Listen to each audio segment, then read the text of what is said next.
Coming up on This Week in Radio Tech, Larry Janus. What an interesting guy. He's been a broadcast engineer, worked with Gary Blau in Florida, and he's designing mic preamps and other circuitry that combines tube technology and today's embedded system technology. This is some really cool stuff. You're going to love this show. Larry Janus is next on TWiRT. This Week in Radio Tech is brought to you by Broadcasters General Store with outstanding service, savings, and support. Online at bgs.cc. By Broadcast Bionics with the Bionic Studio, including talk show control, social media, and visual radio. Broadcast Bionics brings exceptional audience engagement to radio and TV.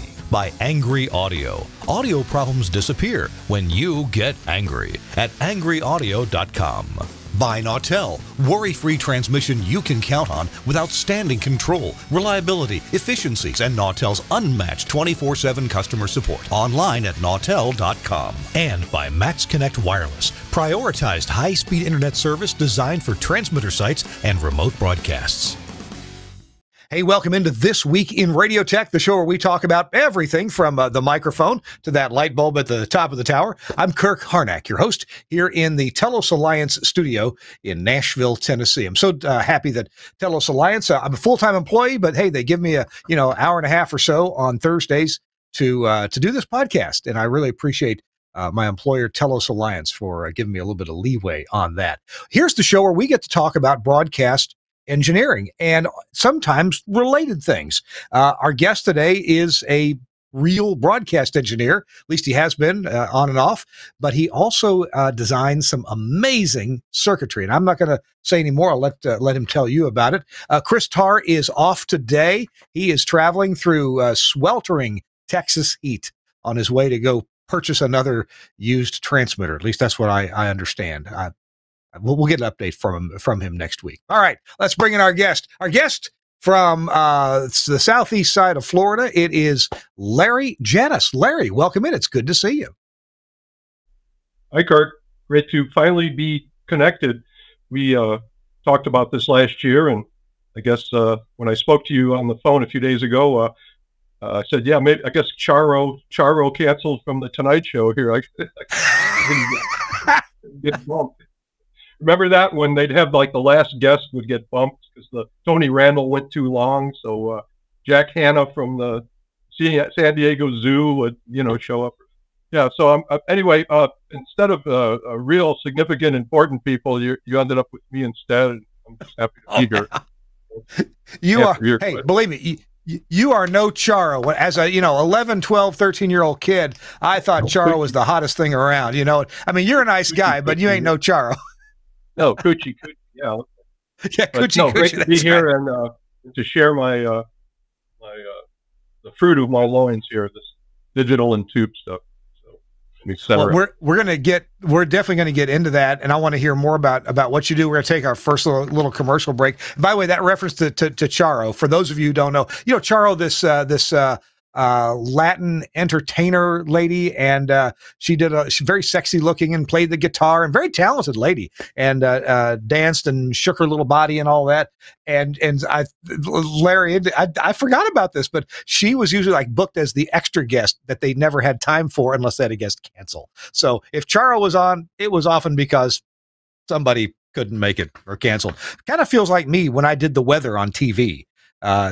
They call, can you do the weather on Saturday? Sure. Who's in jail?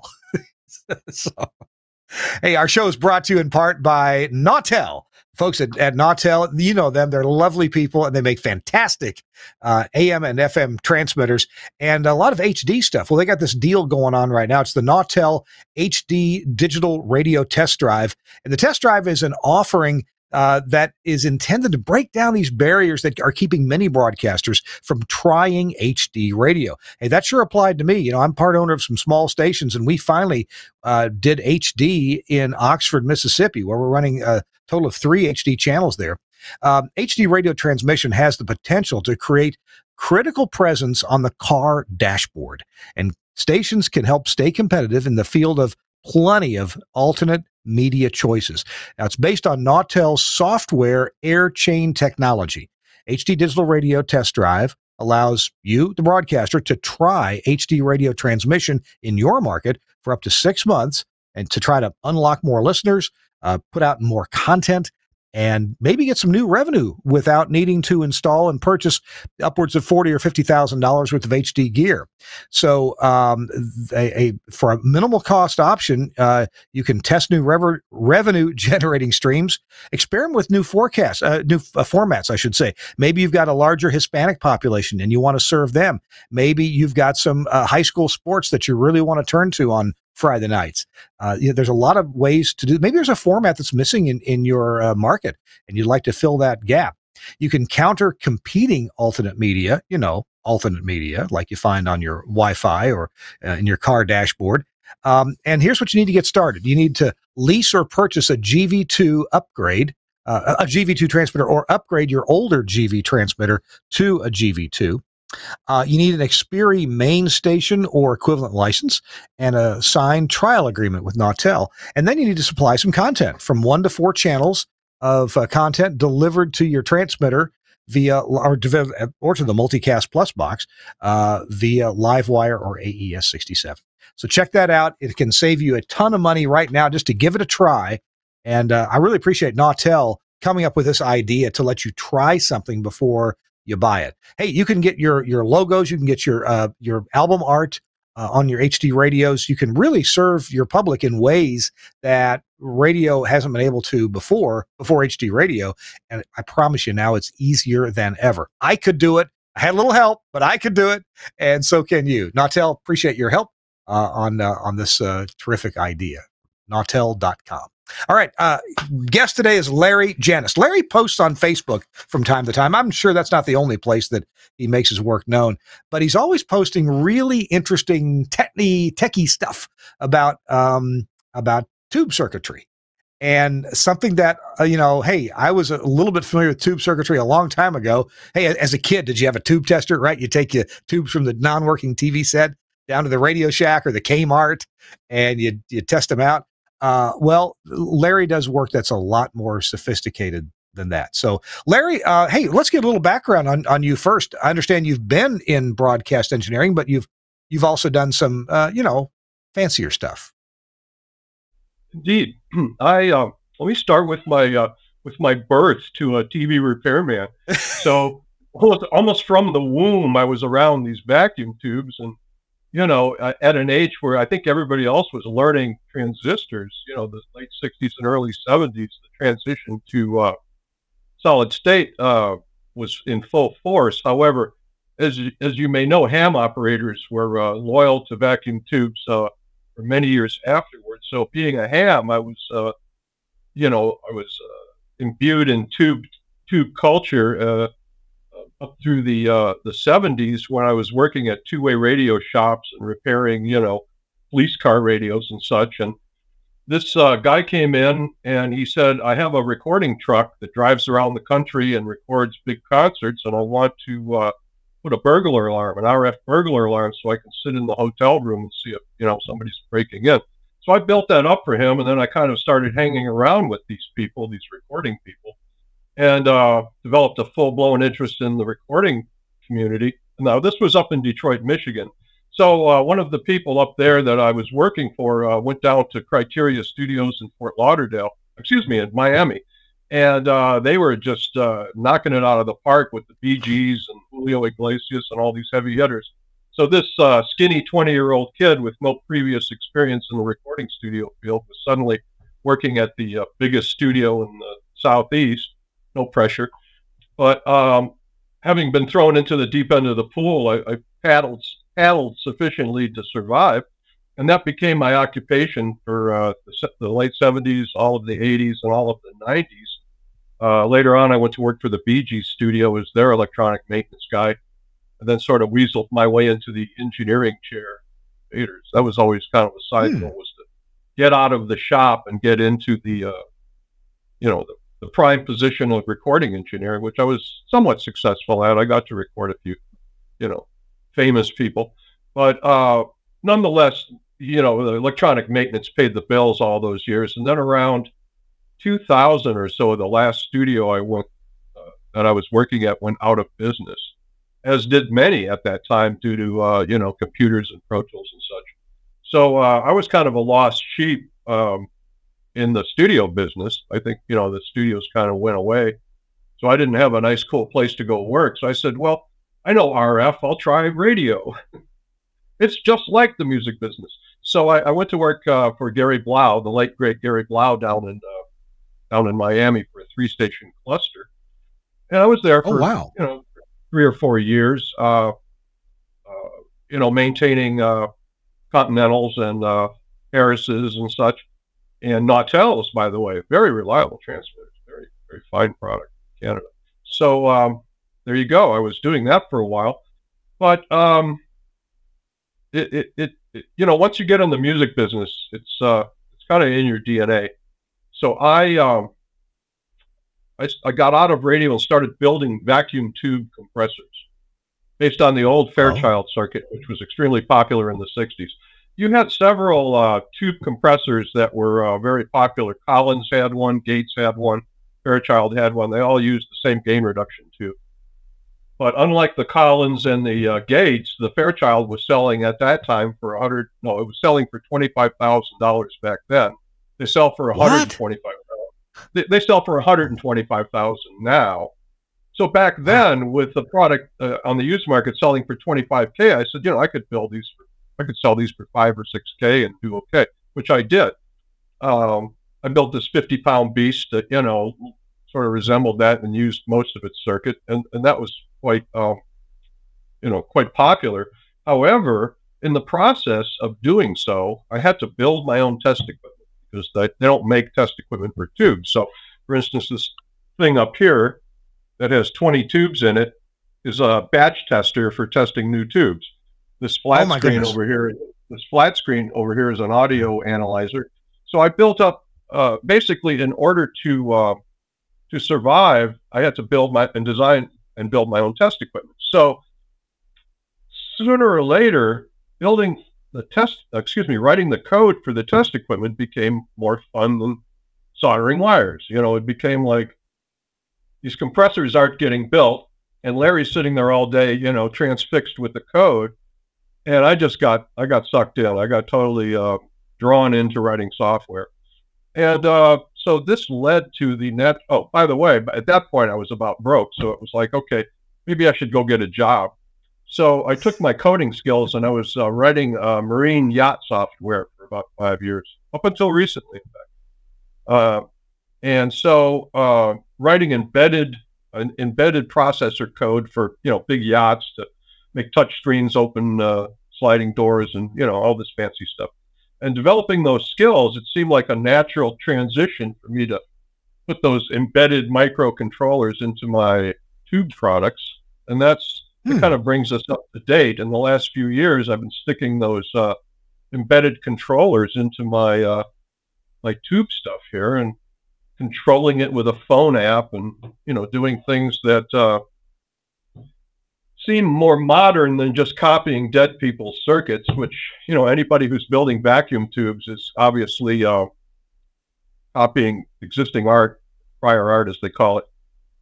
We are kind of merging. Like we have this circuit board here, has all these relays that get controlled by our microcontroller, and it has this motorized pot. And so what I'm doing here, I think I showed you this a moment ago, but let's see if it wants to behave here. So let's see, got a phone app here that I've created, and when I move this slider, see the through the miracle of electronics. Come on, baby. It's hard to get on the screen. Yes, yeah, it went way up and then now down. Yeah. Right. So now I can hit various buttons on this thing and change the functions. And for instance, this can be placed out near the microphone, and you can run line level to where you're ending up. That gives you better signal to noise ratio. So because I have a touch screen, I have multiple screens here. For instance, that's the Wi-Fi setup page. So there's the main page. Here's a page that's in progress. This is going to be a compressor and EQ. So I am adding to this preamp, through the miracle of digital potentiometers, I am adding an EQ and compressor. I have the compressor working, not the EQ.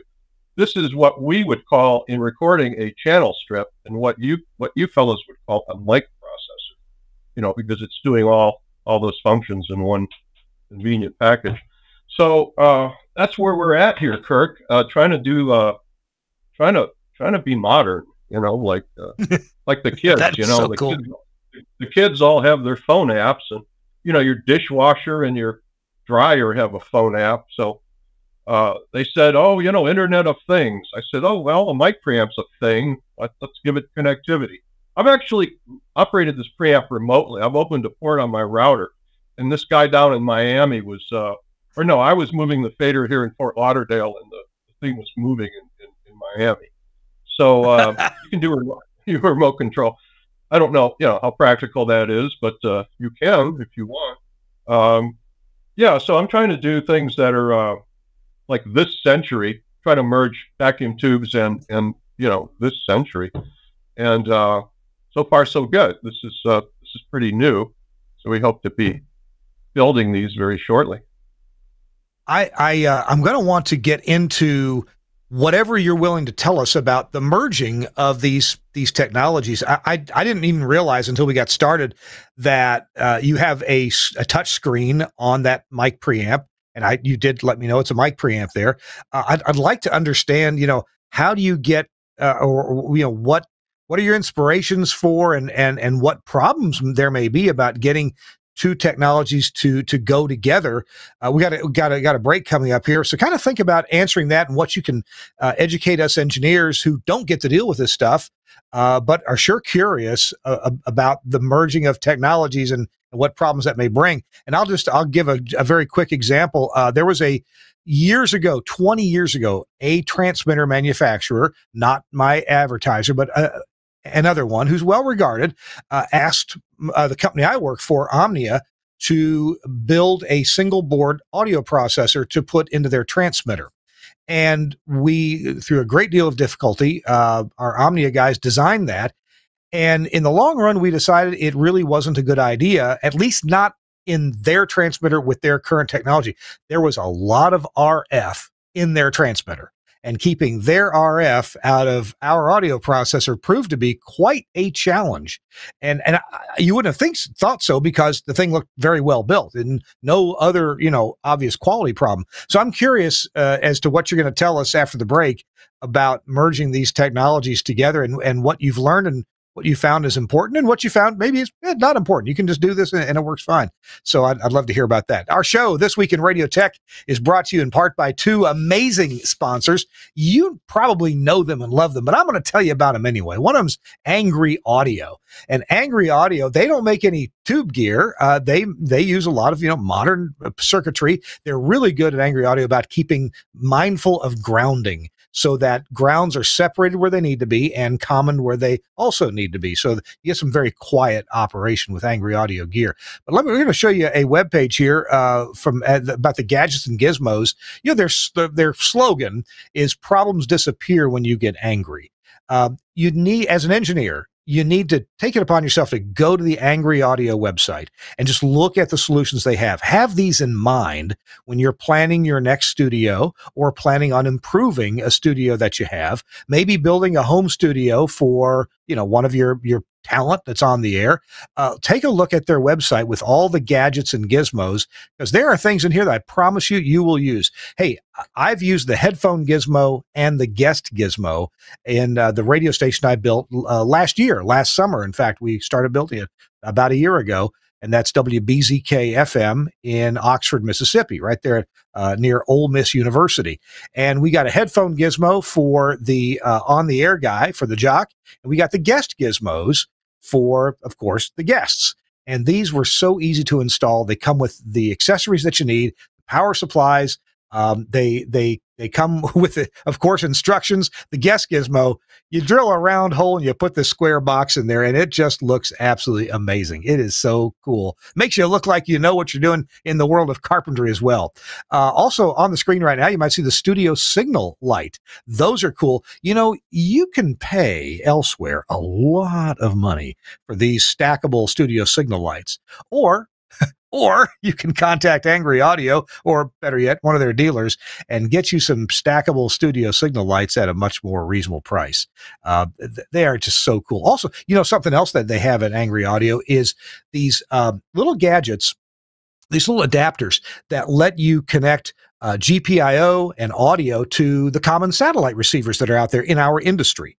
And you don't have to do any soldering at all. You can plug these things in, plug a Cat5 cable in, and run that audio and run that GPIO where you need to.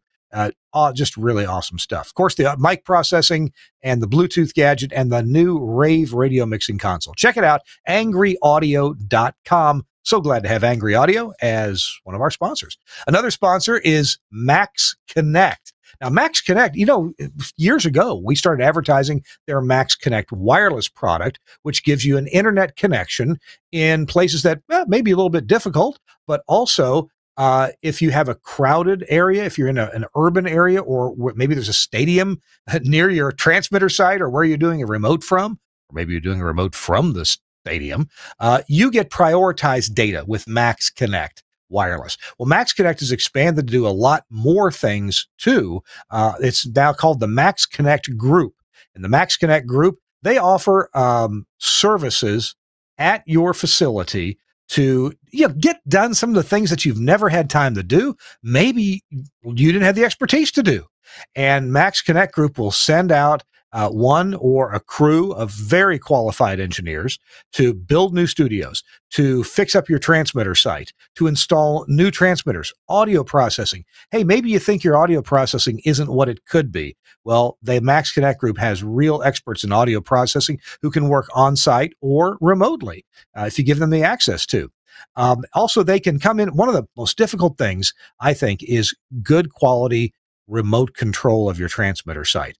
And Max Connect Group, these guys are absolute experts at getting your remote controls hooked up, wired up, programmed up. And so you have access from anywhere to take care of, look at all the parameters of your transmitter site. Whether it's a simple job or something really complex, Max Connect Group can handle that. Their website is Max Connect. I know it's spelled funny. There's a link in the show notes, MAXXKONNECT, because the internet. Max Connect and Max Connect Group is who's sponsoring our show and offering you really good services. Thanks a lot. Appreciate your help on This Week in Radio Tech. I'm Kirk Harnack. Chris Tarr is traveling today, but we are with Mr. Larry Janus, who develops audio circuits with vacuum tubes. And there's some good reasons why he likes vacuum tubes, like a lot of people do. And he's going to talk to us more now about the merging of modern technology, like we just saw, Wi-Fi remote control of vacuum tube circuitry. Larry, I don't know where you want to go with this explanation, but I'll just follow along if you want to tell us kind of the why and wherefore and what you found out in doing these projects. Yeah, anybody that integrates digital and high gain audio, when you've got digital signals flying next to 70 dB of high gain audio, you're going to find out who's isolated and who's not. So I've tried to use all the proper hygiene techniques of isolated grounds, analog ground, digital ground, etc.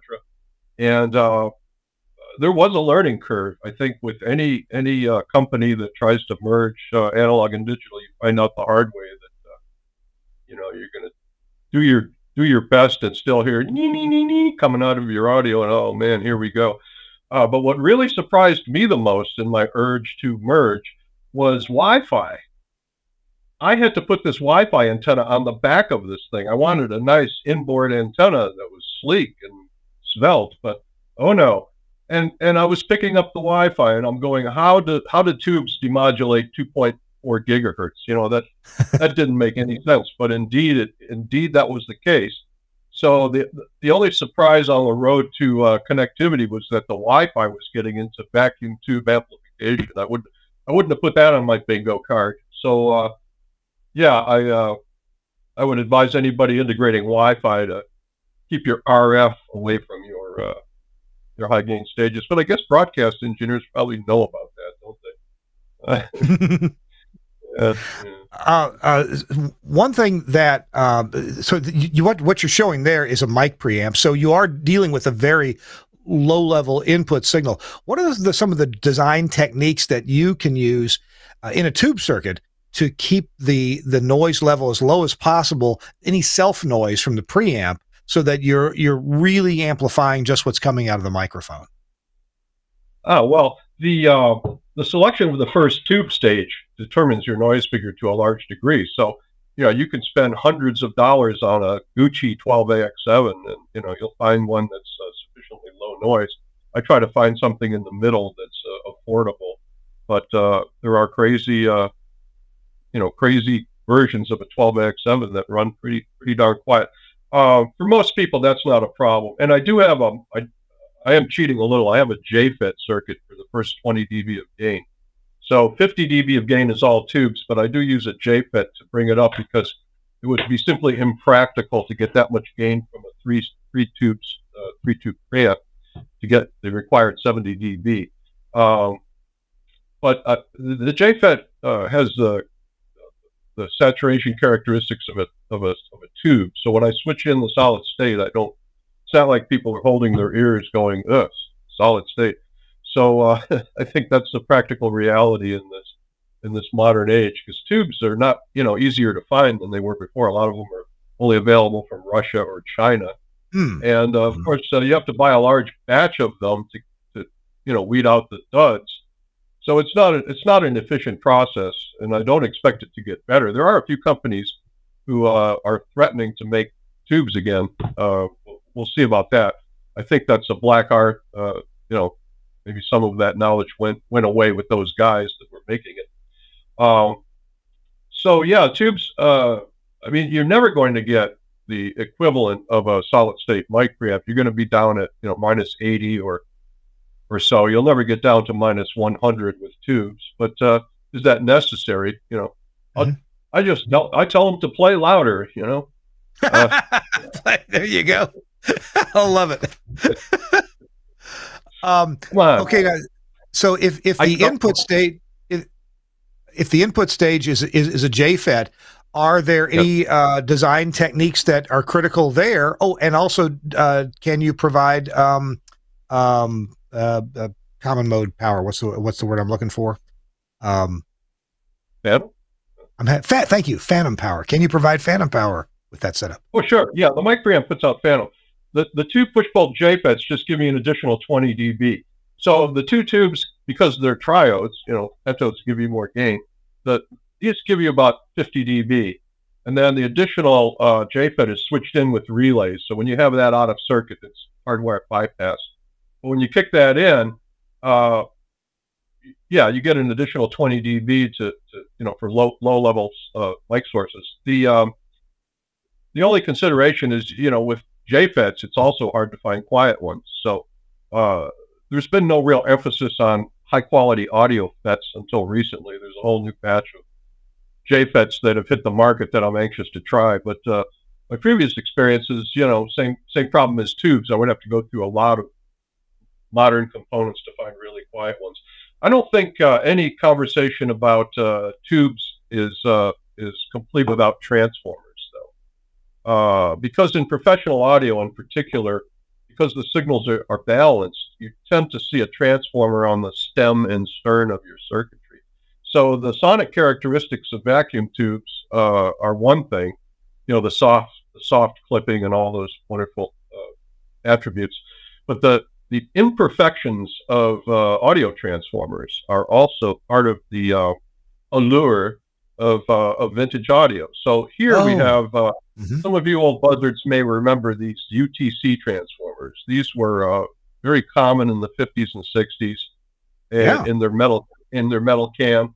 And these things sell for a king's ransom on eBay now. I was telling Kirk last week when I was speaking to him that when I first got into the recording business, and I assume this is true in radio, we were on a mission to remove every audio transformer we could find. Because, hey, look at that square wave, So we would go around ripping out all the audio transformers in our chain. And, it would produce a nice square wave. But something was missing. All those great 60s records that we grew up on that were recorded through a chain of 30 transformers, guess what? There's all this phase shift and all of this other imperfection that apparently our ears are accustomed to and consider pleasant. So by the 90s, people were scurrying to put transformers back in their audio chains in the recording studio. In fact, one of the most popular transformers, you broadcast engineers will appreciate this, that gigantic bucket of Western Electric line matching transformer that you use on a conditioned phone line. Yes. There are people in the recording business that hook those up with patch cords and run their signal to that, and it's Valhalla to their ears listening to this. Wow. Wow. Bucket of iron. You know these things are doorstops in half of these stations, right? But hang on to them because they are worth a lot of money. Yeah, there you go. But anyway, the transformers have imperfections that we seem to like. Now, here's a modern day recreation. This one is from, whenever, 1960 or something.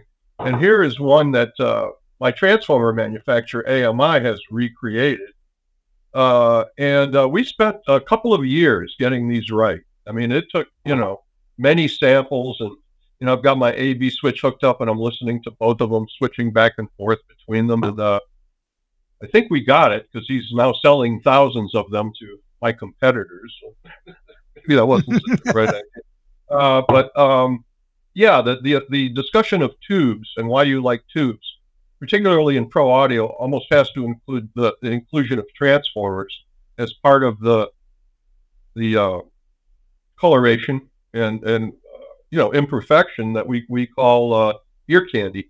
The harmonic structure of tubes, and in fact, I use a push-pull circuit.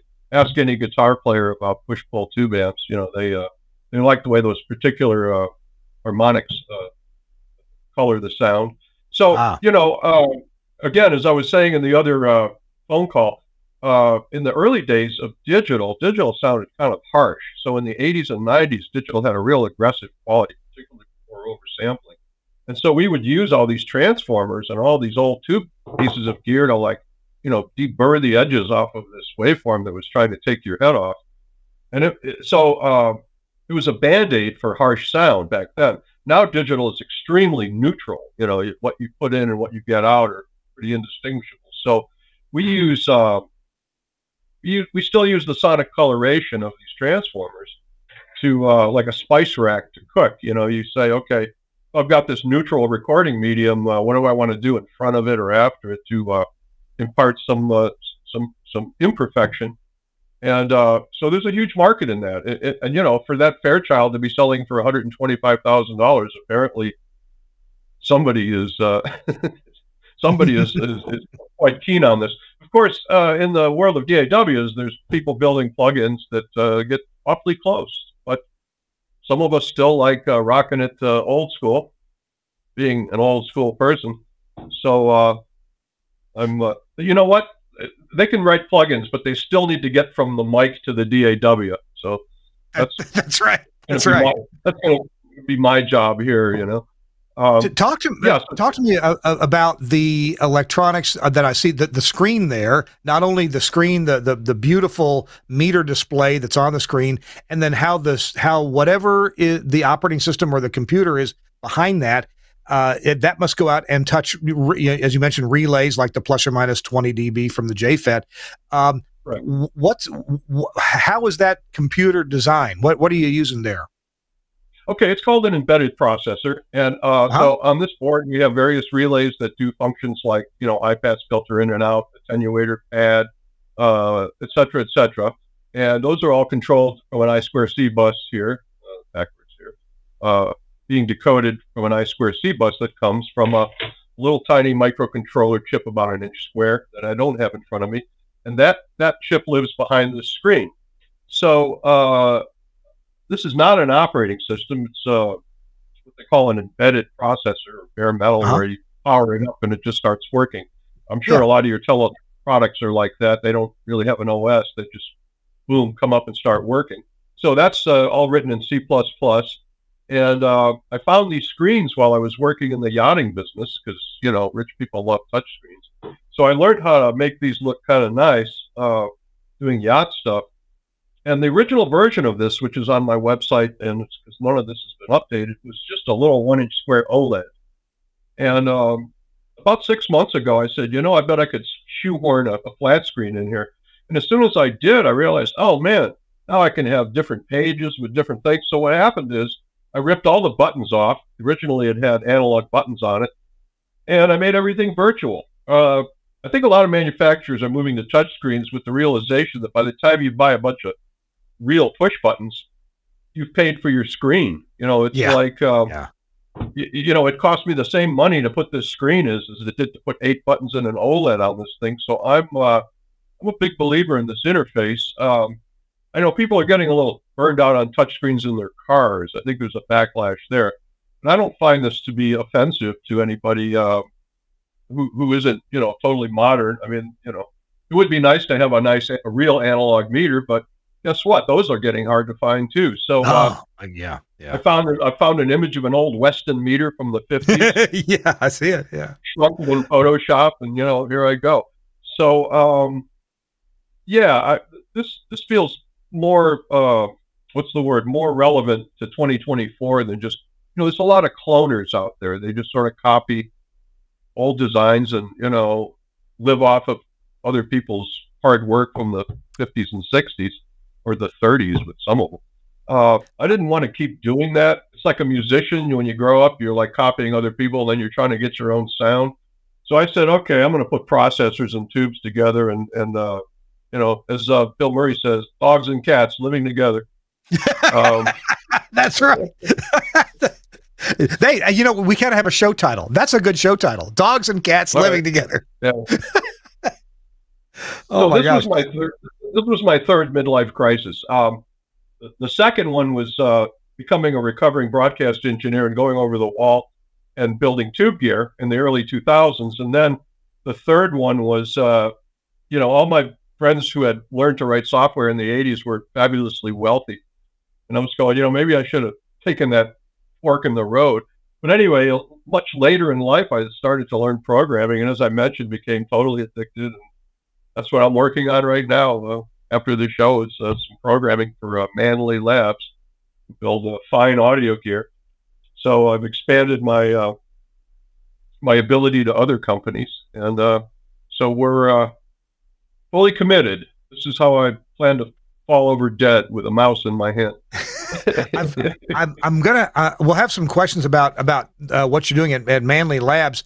We're gonna take a break, but when we come back, I've got one question that is always a burning question for me. You know, the company I work for, Telos Alliance, make a number of products that have audio metering on them, and it seems to me that the metering is chosen by the developer of that product or the lead developer of that product. In other words, I'm not going to say there's no standard. I mean, it's calibrated and marked off on products where it needs to be, and on other products, the metering is there kind of to let you know there's some audio there. I am really interested in the in metering ballistics and watching a meter move and watch it decay. You know, watch that. So I'm interested in the meter that you have on that mic preamp and how you came up with the metering ballistics. If it's a library you just reached and grabbed, or if you developed it yourself, or you know, one of the consoles that Telos that Axia made, the Element console, had several different choices for the metering ballistics. I always liked the Nordic meters. I just thought they were sexy looking. Never was a big fan of the PPM meters that they use in Britain. And I like, my favorite though are the good old huge VU meters that you find on old Autogram brand consoles. I just felt that they were very representative to my eye of what I was hearing with my ear. But anyway, when we come back, I want to hear about the metering ballistics, if you have anything to say about that, and then we'll hear about what you're doing at Manley. This week in Radio Tech, I'm Kirk Harnack. Chris Tarr is on the road, and our guest is Larry Janus, and I'm finding this conversation to be just fascinating. We're brought to you in part by Broadcasters General Store, and one of the lines they represent, of course, is Broadcast Tools. You know Broadcast. If you haven't put in at least 5 or 6 Broadcast Tools products in your life, how can you even call yourself an engineer? I mean, they make all kinds of stuff. And one of them that I have never gotten to use yet, but my goodness, I sure could have in a lot of locations. In fact, I probably still could use one of these. It's called the IO Sentinel 4G2. It is a web-based GPIO interface. What does that mean? Well, let me tell you about it. It's a robust, course, full-featured Ethernet-based data acquisition and remote control device. It has 4 optically isolated logic inputs and 4 programmable relays for outputs. The IO Sentinel 4 G2's 4 optically isolated inputs can be configured for wet or dry contact closure or status logic monitoring. The 4 1-amp single pole double throw relay outputs can be configured for on or off, pulsed, or for what they call reboot operation. It can be controlled and monitored locally or remotely over any IP network, including private networks, IP-based industrial control networks, or the public internet. And you can operate the product using, of course, a web browser or any web-enabled mobile device like your phone. Email notification is built in. That can be configured to alert up to 8 email or SMS email addresses. There's logging of system status along with the site ID that can be emailed in time spans from once an hour to once a day or upon a trigger. SNMP traps and set get are there to allow multiple units to be monitored and controlled with SNMP management software. And that makes Chris Tarr's socks roll up and down. So here's some cool things about it. I mentioned there are 4 SPDT, single pole double throw relay outputs. There's also the plug-in Euroblock screw terminals for status and relay connections, so they're easy to work with.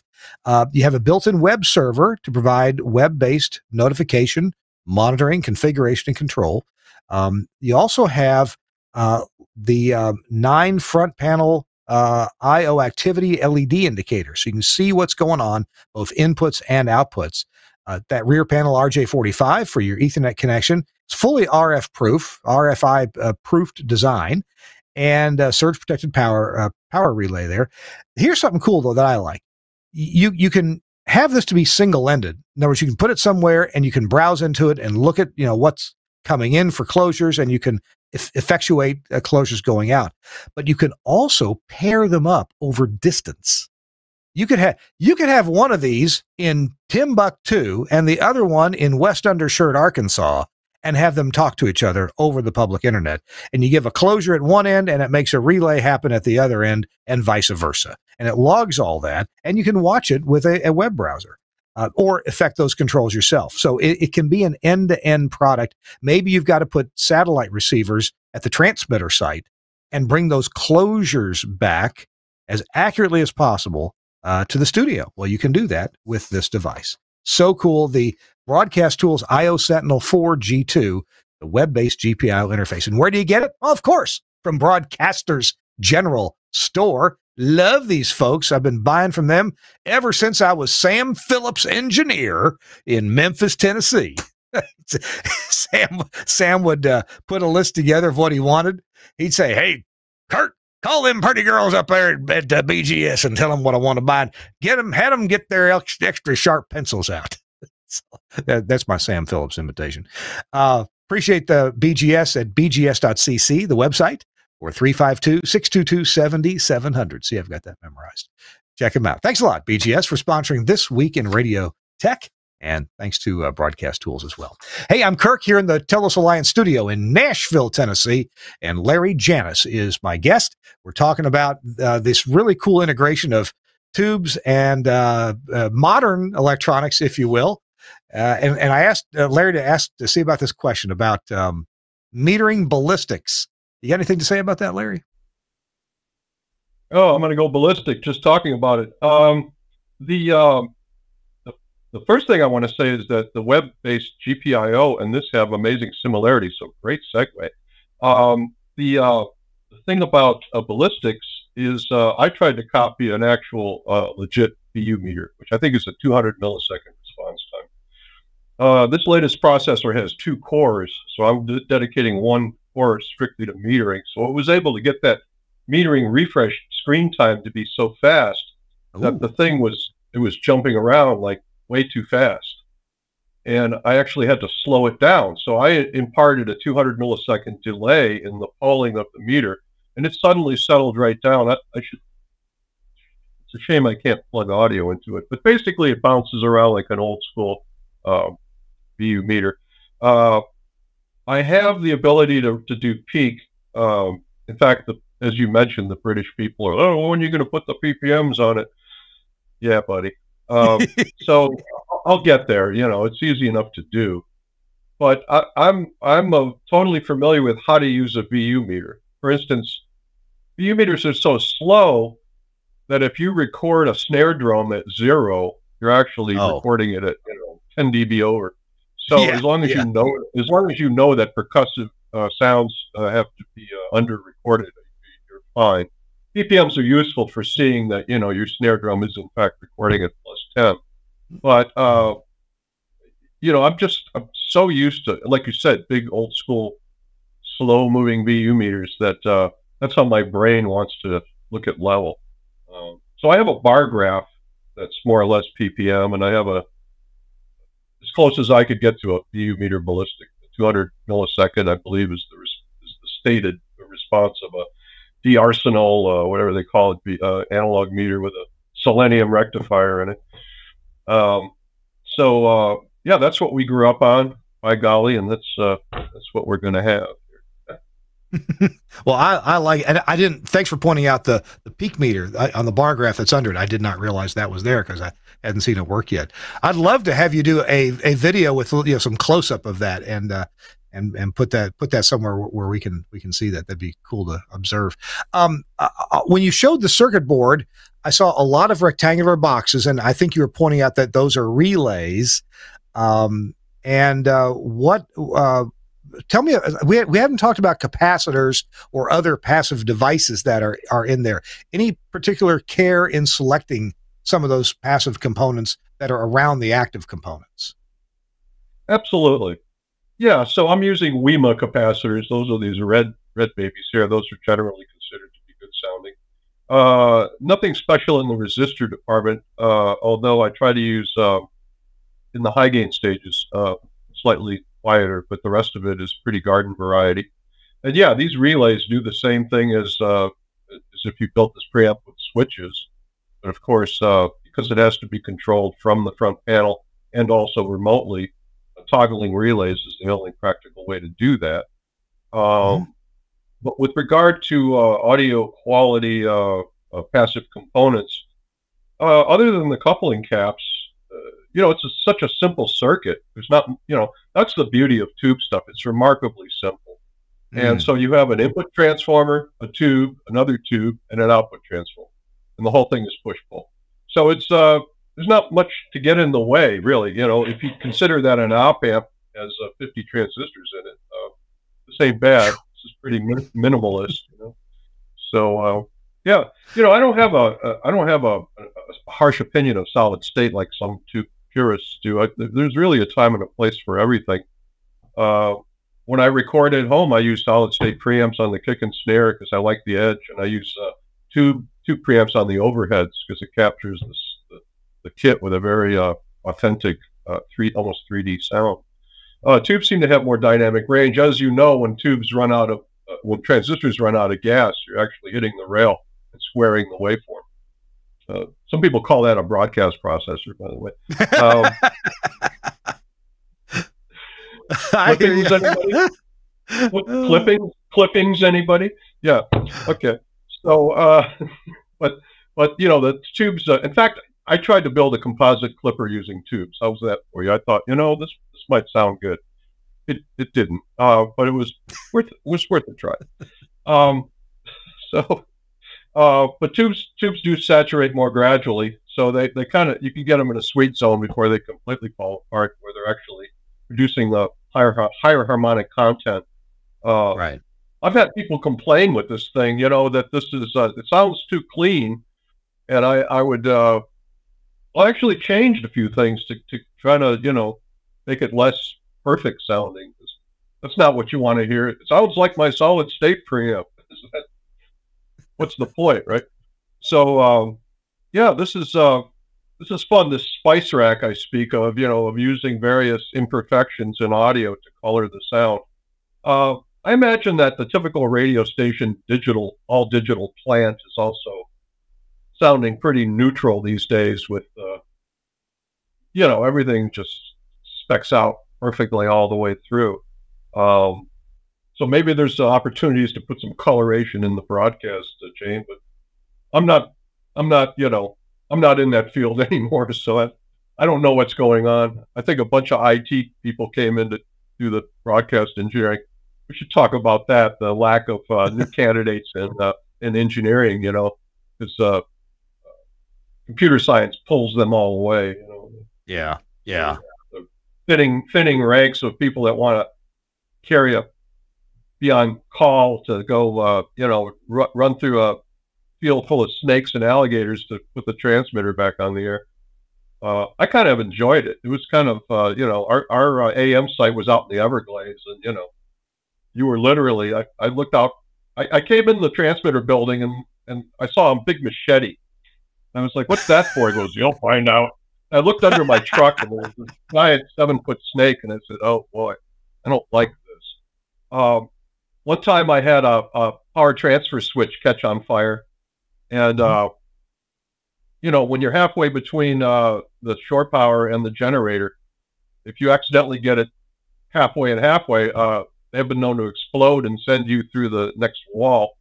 So I got out of broadcasting a few months after that incident. I said, you know, keeping Celine Dion pumping out the antenna isn't worth my life here. I'm going to go build tube stuff. But I have a fondness for broadcast engineering because, you know, any ham operator who built a 100-watt transmitter that's suddenly working on a 20,000-watt transmitter is in hog heaven. And we were on a 12-station combiner. I actually got to witness the replacement of the ERA combiner at the master antenna down there, and I just love that stuff. You know, tuned filters and, you know, all this backfeeding the I call it IBOC, show my age, but backfeeding the HD into the reverse port, you know, and all this cool stuff. Yeah. That was just great. And that system is running to this day quite well. Hey, I've been there. I've been in that room and got to see that. I don't remember if it was Gary or a different engineer that showed me through there. Gary, Gary Blau, who you mentioned earlier. But yeah, been there.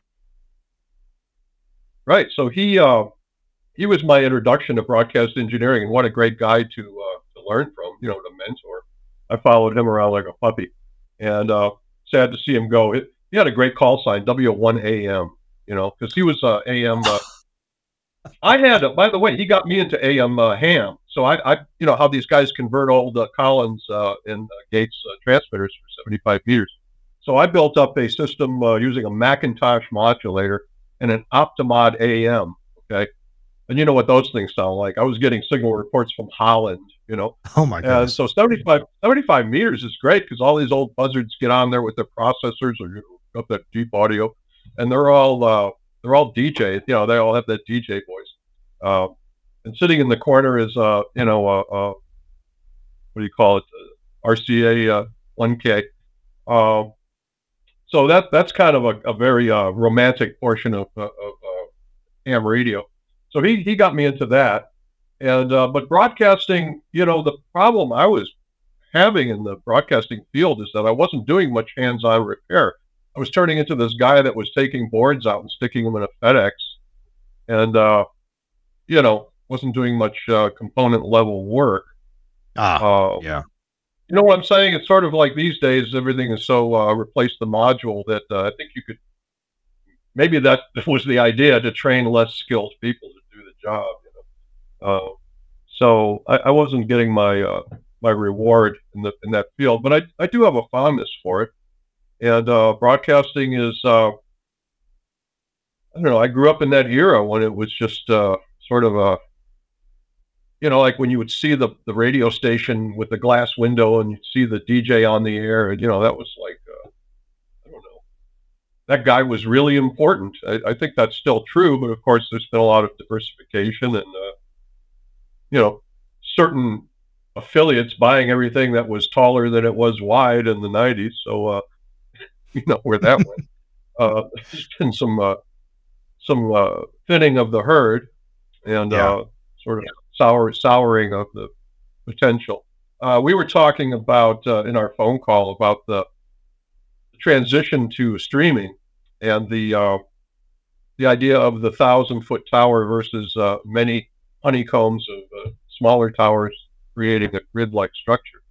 And I think both are viable.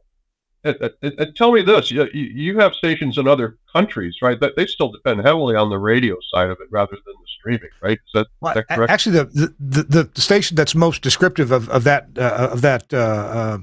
analysis would be the one in American Samoa. Technically, it's part of America, but it's a territory. It's governed by the FCC, but because of some interesting political situations there, like the people who own the teleport nixed the idea of getting an undersea cable, because why do we need that when we have our teleport?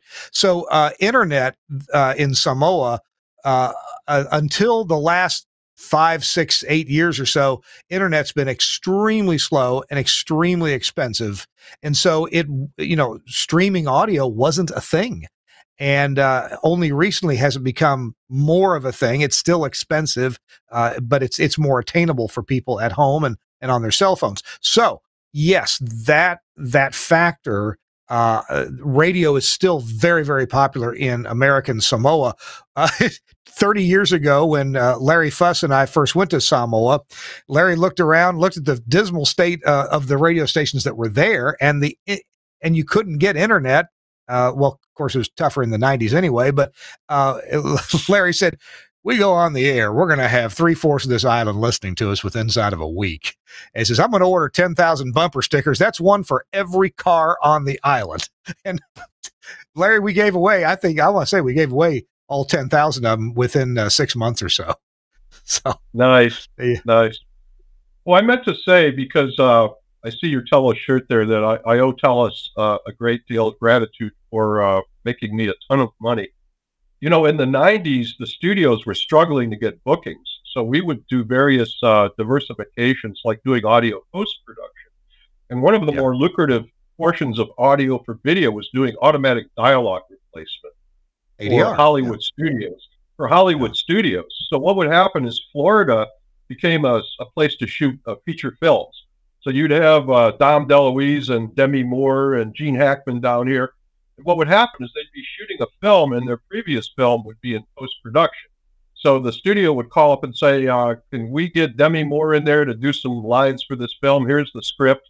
And you would put the 3 beeps before they talk, and you would lock up a 3/4 video machine. So using the Zephyr ISDN codec, Hollywood would connect with us, and they would sit there and run the session from Hollywood, and they could actually hit play on their work print, and our work print would leap to life. We had the time code running in both directions, and we had the offset figured out. We figured out what the delay of the ISDN time code frames were, and it worked perfectly. They would hit play, beep, beep, beep, say my line, beep, beep, beep, say my line again, and $250 an hour.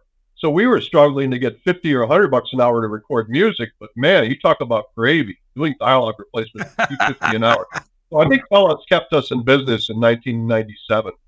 Wow. Thanks so much. Yeah. Wow. Well, thanks. That Zephyr got around. When I got into broadcasting, of course, I was doing the Zephyr remotes everywhere, in the Bahamas. I went to Jamaica, and I did pre-arrangements for getting an ISDN line in Montego Bay, and I'm on the phone with the guy, and I said, well, what's my SPID number? He goes, it doesn't matter. You're the only connection on the island. Larry, we got to take our last break, and I forgot, as I usually do, it's my tradition, I forgot to warn you about our last little short 3-minute segment where you are going to give some sage advice to our audience about whatever you like. But some sage advice, probably related to our topic, maybe a resource, a website. You'd like to send them to your website. Maybe you'd like to take 100 pre-orders for your mic whatever. Just be ready for that in about 2 minutes from right now. I'm Kirk Harnack. It's This Week in Radio Tech, and I'm such a bad host. I always have to surprise my guests with that information and put them on the spot. I'm sorry. We're brought to you in part by Broadcast Bionics, and the coolest thing around, telling you what, some people are jealous of this little box. It's kind of a big box. It's the virtual rack from Broadcast Bionics. What is virtual rack? Well, more and more broadcast infrastructure, and I mean audio consoles, on-air phone systems, audio processing, intercom systems. More and more of them are available as containerized software. Containerized software. That means you can load up a server with a bunch of different functionalities. Hey, you could put 4, 5, 6, 10 audio consoles into one of these virtual racks. Telos Alliance does some of these. Sound 4 has products available, and 2WCOM has some codecs available that all run as Docker containers in a server. Now, I got to tell you, installing this stuff and arranging it, configuring it inside is not child's play. Please take my word for it. The whole Docker world, especially when you get into the internal networking that needs to go with it and the real-time nature of the processing that has to go on, this is not just installing an app. Unless, of course, you're getting a Broadcast Bionic virtual rack. Because the idea here is they've done all the hard work for you. They get the virtual rack. It's an actual computer server. Get it into your broadcast facility, turn it on, browse into it, and there's like a candy store in there of the different virtualized products from different manufacturers to choose from. Let's say you choose a phone system from Telos and maybe an audio processor from Omnia. You click on those, they install typically in under a minute. They download and install. You give it the IP addresses that you want them to have, and now you've got the inputs and outputs via LiveWire or AES67. You've got whether it's telephony or whether it's stereo audio for getting processed. All that it just happens in the network, and with the virtual rack, you don't have to manage any of that stuff yourself. There's no command line Linux or Docker, CLI that you have to learn. You can see some of the screens here that Suncast is showing you on the screen of how you set this stuff up. You choose a few options. You can also choose some redundancy or not. It's just as easy as can be. Choose the Ethernet port as shown here. You can also choose to have a backup copy. Now, the products themselves, they work in their demo mode until you license them from their respective manufacturers. So you get the virtual rack from Broadcast Bionics, and then you want to install an audio console from Axia, install that, call your favorite Axia dealer and buy the license to turn this audio console on. You want 4 faders, 8 faders, 16 faders, 20 faders, whatever you want. You license that many. Do you want WebRTC so you can do live remotes with another browser? You got that too. You can license that. Broadcast Bionics has made this just so simple. If you go to this webpage, if you scroll down there to the bottom, you'll see some videos that Dan McQuillan has recorded. He also did a TWiRT episode with us about a year ago, where he talks very in depth about how this works. So slick, so cool. Broadcast Bionics. Go to bionics.co.uk. Bionics.co.uk and check it out. Available at a lot of different dealers around the world, and you're gonna love this. I'm doing this. Sadly, I didn't get the Bionics method of doing it. I rolled my own server, but I had a lot of help from the Telos people. Could I have done this myself? I'm not sure. Bionics makes it easy peasy. It works. Guaranteed. You're going to love it. Thanks a lot to Broadcast Bionics for sponsoring This Week in Radio Tech. Hey, we've just got 2 or 3 minutes left, and Larry Janus is our guest this week. Larry's got quite a colorful history and a colorful present. Larry, do you have a tip of the week for our viewers and listeners? I do, but I'm wondering if I can come back on again just to watch your cool commercials. So far, these 2 last breaks have been like, wow, these broadcast people are on it. I feel like some of the pro audio people are not as up to date with this connectivity thing. So very impressive. You're going, wow, this is cool. And I'm watching your breaks going, wow, that's a cool thing. Well, thank you. So there you go. Real quick, I didn't mention Manley Labs. I'm working on some audio Wi-Fi products for them, basically doing the same thing. I can't get into specifics, but basically putting, digital control into tube audio products. There's a lot of similarity. And so hopefully those will be out next year or soon. And I made a graphic here. Here's my website, tubes.net. Which is the number 2, UBES. Okay. Yeah. So and you'll see pictures of the previous version because I haven't really finished this one yet. So that's kind of lagging. You know, I'm a one guy in his shed kind of company. So that means that the web presence is probably a few months behind. This is actually brand new. This whole touchscreen thing is came about within the last few months. So words of wisdom, do what you want. I guess my first words of wisdom is I should have gotten into code 30 years earlier because I discovered that merging hardware and software is a passion. You know, like I say, if I want to move a button, before I had to get out the unibit, now I just drag that button over on a screen. So that flexibility of being able to make virtual panels, you guys know all this. I'm preaching to the choir, but yeah, it's an age of connectivity, and I felt like this was my calling because I already knew how to make pretty good sounding tube stuff. So building these microcontrollers into it, follow your dream. I think embedded architecture for both tube and non-tube electronics is only going to skyrocket. I mean, look at the breaks you're playing here. It's all stuff that is parallel to this, you know. So you, as I say, you guys seem to be on it already. I'm trying to bring the field of pro audio into that realm of connectivity, and I'm having the time of my life. Thank you for letting me show you the last few years. You know, during the pandemic, when everybody was on their couch getting fat, I was designing this. So something good came out of all that hibernation. If I could just get myself leave the house now, you know, it'd be okay. That's often good advice. Follow your dream, but it's often the second part that's left out. Follow your dream, but you got to work at it. It doesn't have a day job. Happen. Have a day job. You know, if you're going to be a musician, if you're going to be a jazz musician, you know, have some money coming in. So yeah, I've been